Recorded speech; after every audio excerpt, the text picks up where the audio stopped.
So in this presentation, we'll be looking at taking our data insights and achieving impact in terms of graduation rates and better teaching and learning and so on. So let's accept data analytics in higher ed. It's very well established. It's called institutional research as well. So it's fully established. And this whole approach of data-driven decision making that's been well received, and we're using the term insight and so on. But I will say that there's a growing feeling that this insight is not always producing some actions that will lead to better graduations, better teaching and learning. So sometimes it seems as if the data analytics and the insights being drawn are there for the sake of creating reports that don't actually do anything. So quite often we relegate all the action that's supposed to happen to student support. And I think, of course, that plays an important role, but it's not the only possibility. So, what we want to focus on in this presentation is that there are many other forms of support, many other actors in higher ed who can benefit from data insights and apply other interventions that can lead to better student outcomes. Starting with that, we have this large interface. By interface, I mean there's a high level of contact time between lecturers and students, and of course, among students themselves. So that you could say is a kind of starting point that we seem to have missed, that there is the strong possibility that by correctly advising lecturers and students, that there would be an improvement in the overall performance. Now, I'll say also that I believe it is possible for a lecturer to go on and lecture and do all the things they are supposed to do in the classroom with no concept that there is this whole field of data analytics out there, that there are opportunities to understand better how to support the students better. And I don't think that we are really making that connection at present.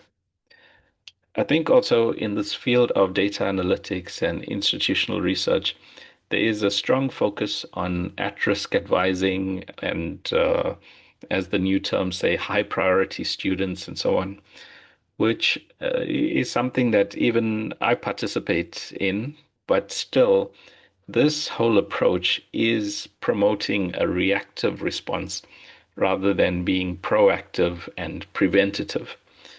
So I do feel there's a large missed opportunity for students to support themselves, to do self-reflection and self-study and improve things based on data analytics. And I'll say when these approaches are more strongly established, that the other issues that we typically spend a lot of time on, these other issues tend to dissolve away, that when the academic progress is strong, that we somehow deal with these other things more quickly and easily.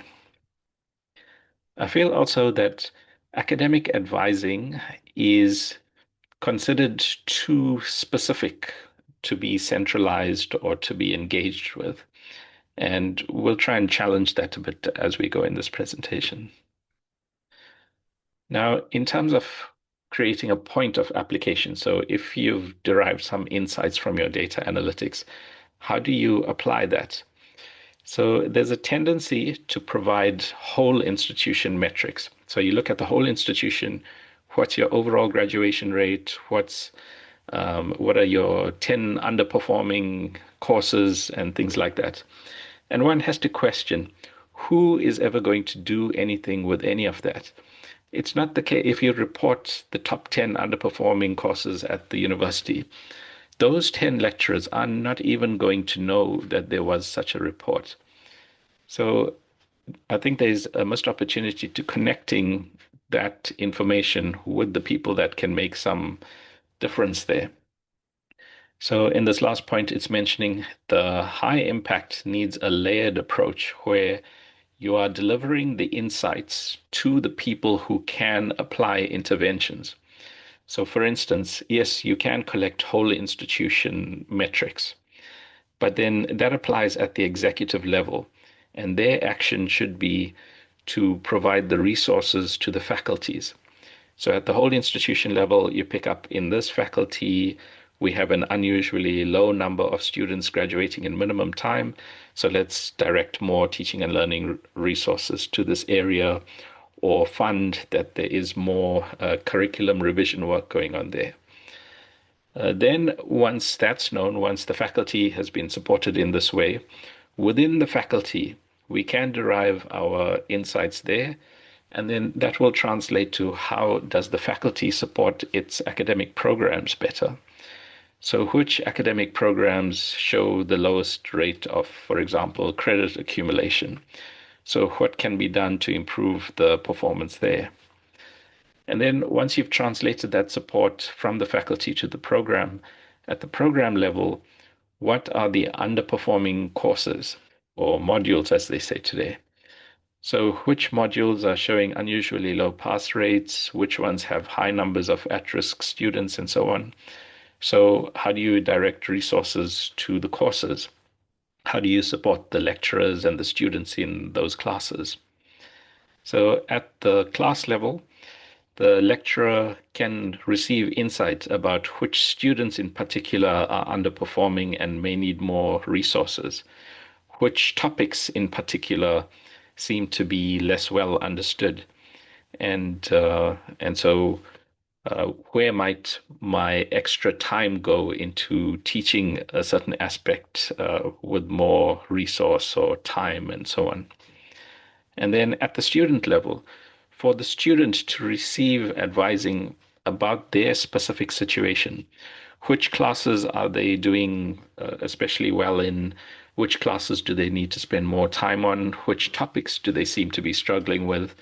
So we can apply these data analytics, these insights at all these scales, and that can translate to specific actions that result in performance improvements. Now, the question around all this is, well, how feasible is any of this? How can you advise every single layer down to such an atomic level? And doesn't that involve a very high level of engagement by many more staff? Can we really hire so many staff to do all that?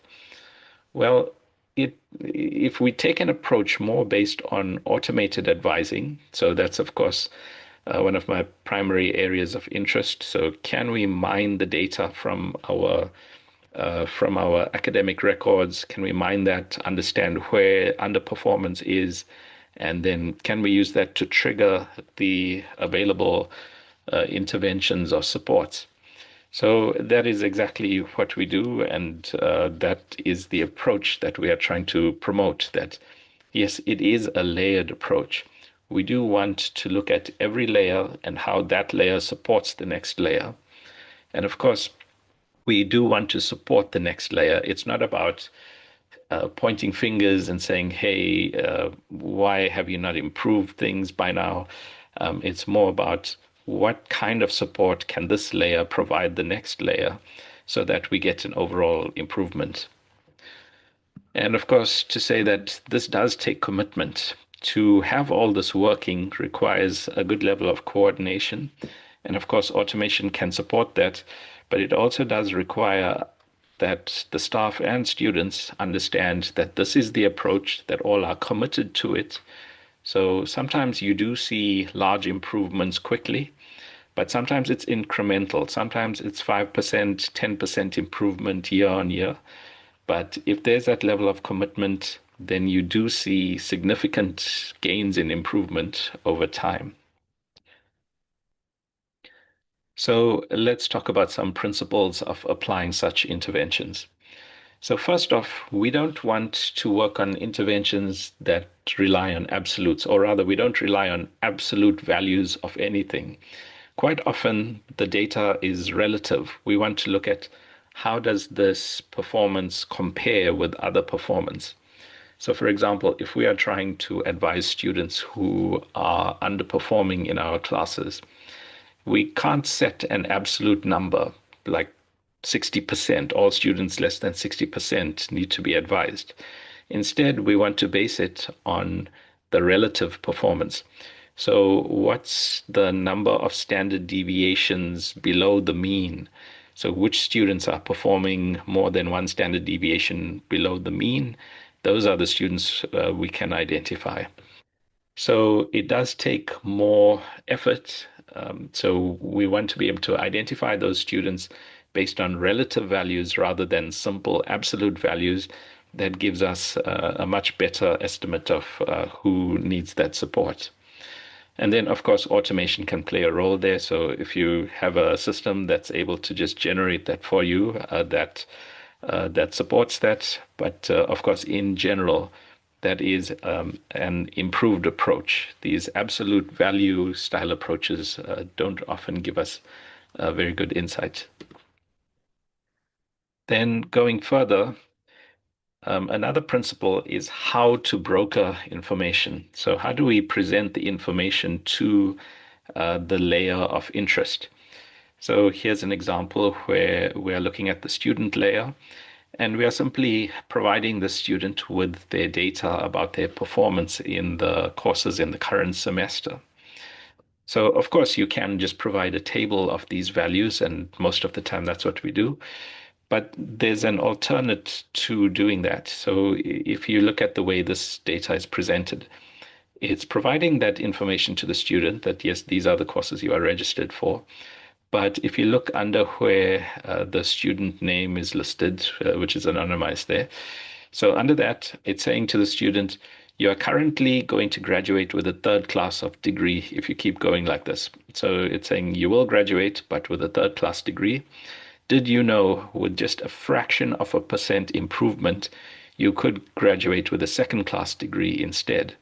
And there's plenty of time to do that. In this case, 324 credits. And I'm sorry if the font is too small there, but this is a kind of implicit advising that we are giving the student. Number one, I expect you to graduate. Number two, I also expect you to graduate with a good class of degree. So the second principle here, the way that you make information available can be a form of implicit advising. And you see, this is quite feasible in terms of that there's no real cost to this. You don't need somebody sitting there. You don't need to hire someone to sit there and say this to the students. The students look up their data. It just happens to be presented in this way, which implies certain things and encourages you implicitly, perhaps. So the way that you broker information, that's one. Then another part to this is if you want to advise the next layer, and of course, this whole presentation is somewhat biased towards students, but you can apply this at any layer. So you can apply advising to a dean, you can do advising to a lecturer and all the role players between. So in this case, it's detected the student's performance and it's generating a message to all the students in this faculty. And in this case, what we've done is identified three classes, so high performing, middling, and underperforming. And there's a template which applies in each case. So the high performing just encourages you to keep doing what you're doing and keep acting as you are. The middling says, yes, you've done fine, but I think you can do even better. And the underperforming message says, did you know there's this form of support? I think you could benefit from that. Now, if this looks fairly boilerplate, then you will likely get a very low response rate to any of that. What you can do is supplement these messages with specifics about that person. So if you add things like the name, well, we all receive those automated messages with our name, so that's nothing new.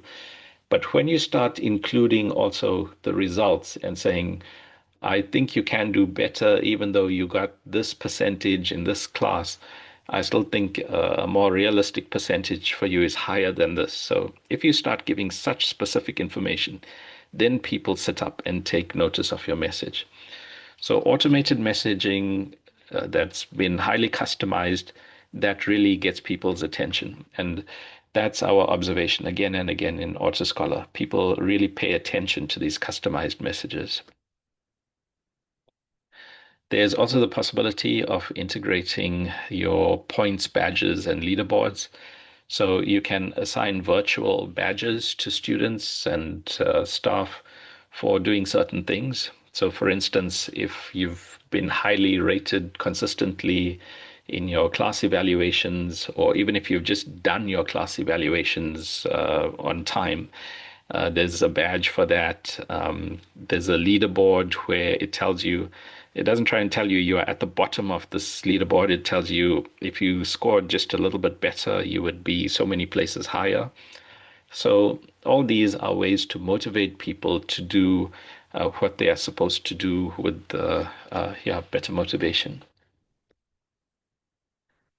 Then there's also self-evaluation, so different methods to support yourself reflecting on your performance and trying to figure out what's the reason for my performance being where it is. If I've done quite well, then this year I did this differently, so I think that's why things are improving, or I need to improve because I know there were these specific issues that cropped up. So self-evaluation is another important principle. Another intervention that could be applied is in our admissions. So we have access to all this data.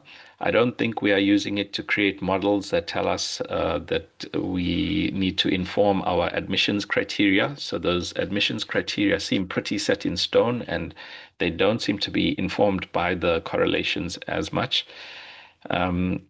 There's also more work to be done in terms of questionnaires that help reveal the motivation and level of interest by students in their chosen fields of study. I think there's a lot to be done around that. And so at the moment, we have the situation where admissions are largely at the mercy of the students, their level of interest, their perception of what the academic programs involve. And I feel there's more that can be done to inform the students better about their selections for their future studies. Okay, so those are some, it's a sort of a slurry of principles and of specific things you can do.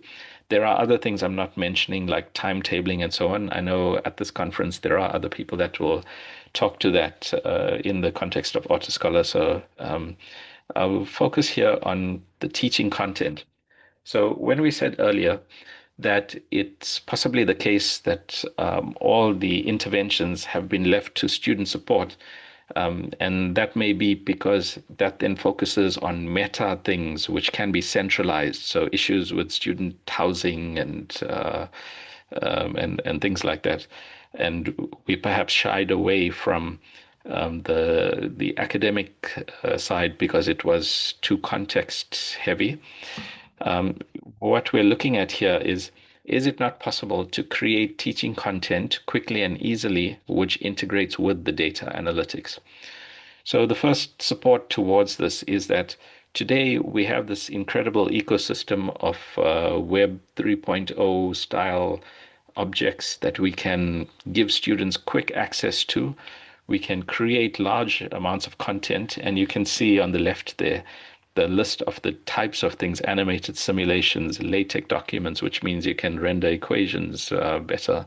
You can auto-generate assessment questions. You can self-test. You can do your ranking against the other students. So all those possibilities exist and are real things that are in use to different extents. And so let's look at how to set that up. So number one, this is showing some content from one of the classes I teach, where you create a meta question, which can change not only the numbers behind the question, but also the way that the question is phrased and the order of the text and so on. So you can create questions which have a high level of customization and randomization in them. And that applies not only to the question, but to a solution memo as well. So the student enters their choice, and the system can immediately show them why their answer is correct or incorrect. So a fully rendered solution memo is provided with that. And students just love this. They ask for more content like this. We'll see a bit of that just now. But students engage with this content. This is exactly what they are looking for. For many years, the students always asked me, can I get more questions? I need more practice material. And you'll get this throughout the semester. The students on the ball, they'll be asking for it from day one. Different students will ask for it throughout the semester. Before the test, you'll get, of course, a large flurry of questions around that or requests for that. But definitely, students want to put that energy into more content they can practice with. They don't want to write a test, wait for 2 or 3 weeks, and then reluctantly get an answer. And by then, they've moved on, they've forgotten what they were struggling with. They're not going to look at that solution memo then. You need to put this in the hands before the test is written, before the exam is written for students to practice with. So this is a way to do that. By defining a meta question once off, you are effectively generating any number of questions based on that. So sometimes by working on just 3 or 4 meta questions, you can give students a very large resource to work with. So this is some of the results. So I asked the students to do just 4 such questions, and you can see many students did a lot more than that. And then the class rep sent me messages asking, please, can we get more of this? So that kind of content is well appreciated by students. So, with that being the response from my own students, I've got my student in my house here, my son, and his grade 5 work. So, I was looking at could I modify this for my son's use? And I did that, and yes, he used it. And in certain classes, the results jumped from 64% to 84%, and uh, and so that's where each day I was able to generate more questions for him. He could study, and so that's all good. Um, and I'll say here that this was a case where I did not know the content. I didn't know how to teach fractions. So that picture, that pizza cutting up over there, I didn't know that's the best way to teach fractions or anything like that. So I wrote the code base which can generate content, and then I said to ChatGPT, here's my code base. I want to teach fractions. Use my code base and create the content. So this is all ChatGPT generated. And you can use any LLM. You just tell it, here's the code base. Here is the format I want the questions in. Please go and generate 20 questions on these topics. And it does it. And we used it and it works. I sent it to my son's teachers just to review the correctness. And I heard later that they were actually using it in the class for their regular teaching operations. So part of this is to respond to the question, well, who's going to do all this? I mean, because I've got this interest in writing code, maybe I can do this. But what about someone who doesn't know how to do this? Well, this is the answer. I think combining the large language models like ChatGPT, DeepSeek, Claude, and many others, you can easily create your learning content and create these meta questions and types of things that students can use. And there was an earlier attempt at this. I had tried making interfaces for other people to use to create their own learning content, but still you needed a bit of code, if you can see on the left here. And that really turned people off from trying to do this. Whereas now, it's so easy using these LLMs like ChatGPT to create content. So, I don't know any of this stuff. The maths I know is not exactly all that maths. Then all the stuff on English, I've long forgotten my parts of speech and that. And the way that you teach photosynthesis and magnetism in NST. So there's Afrikaans and all this other stuff. Oops. And life skills and history and geography, all this. I don't know any of that, but I just asked ChatGPT. I looked at the textbook. I said, on this topic with these basic ideas, please generate the learning content, and it was able to do that. So the reason I'm saying all this, of course, is that we can easily use these methods to create our teaching and learning content. We can create high quality teaching and learning content, which spawns multiple questions, provides enough practice material for our students. And we can combine that with the performance insights from the students to direct them to the specific content they should be engaging with to improve their performance. Then also we come to this principle that if it's that easy to create learning content, our students should also be engaged with creating such content. And you do see a lot of this in my classes. Sometimes I see students creating for other students much better content than I'm putting out there. So they have a stronger insight into what works and what doesn't work. And so students as co-creators in education, I think, is an important principle that we can start to explore in this way. And of course, you can connect all that content. So let's say we are creating lots of content like that, then using concept scaffolding and learning pathways, we can integrate all that into a nice resource. Okay, so just in terms of time, to wrap up, uh, I think that our analytics and report writing need to be tied more closely to the actions. I think we need to take a more layered approach, so to identify all these layers of operation in higher ed, and for each layer to support the next layer, and supporting principles in terms of interventions you can apply that includes that we can use automated detection and automated messaging and content creation for this to be feasible and within the budget. Um, I think if the data is based on relative values rather than being based on absolute criteria, that we get better insights. Automated messaging and customized messaging, that's what grabs the attention. We can use gamification, points badges, and leaderboards, principles from games. We can use that to drive the motivation. And we can distribute the generation of our learning content. So thanks for listening.